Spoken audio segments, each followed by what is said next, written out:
এ যেন সিনেমার গল্প। একটা সময় সিনেমায় দেখা যেত সাপে কাটা মৃত ব্যক্তিকে কলাগাছের ভেলায় ভাসিয়ে দেয়া হতো। সিনেমার সেই দৃশ্যই যেন রূপ নিল বাস্তবে। কলাগাছের ভেলায় ভারত থেকে ভাসতে ভাসতে বাংলাদেশে আসে সাপে কাটা এক শিশুর নিথর দেহ। শিশুটির নাম সুমিত দাস। ভারতের আসাম রাজ্যের লালবাড়ি এলাকার ডেকাব ঘাটে বাসা শিশুটির। সাপে কাটার পর মৃত শিশুটিকে তার পরিবার কলাগাছের ভেলায় ভাসিয়ে দেন, এই বিশ্বাসে যদি সুমিত দাস বেঁচে ওঠে। এরপর সেটি ভাসতে ভাসতে বাংলাদেশে এসে পড়ে।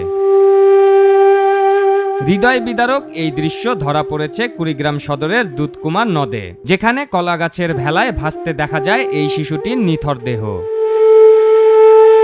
শিশুটির মরদেহ ভেলায় ভাসতে দেখে কুড়িগ্রাম জেলার যাত্রাপুর ইউনিয়নের গারুহারা ঘাটের স্থানীয় মানুষের মধ্যে চাঞ্চল্যের সৃষ্টি হয়।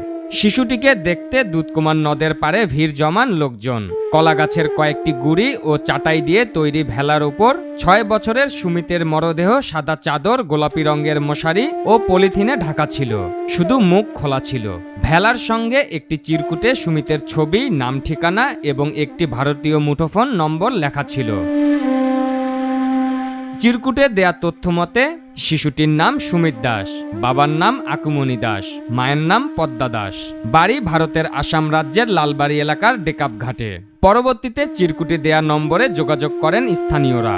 কল দিলে অপর প্রান্তে অঙ্কু দাস নামের এক ব্যক্তি নিজেকে সুমিতের মামার পরিচয় দেন।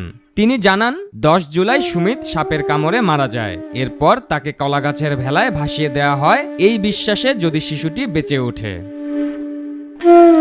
পারভেজ মোশাররফ, বৈশাখী সংবাদ।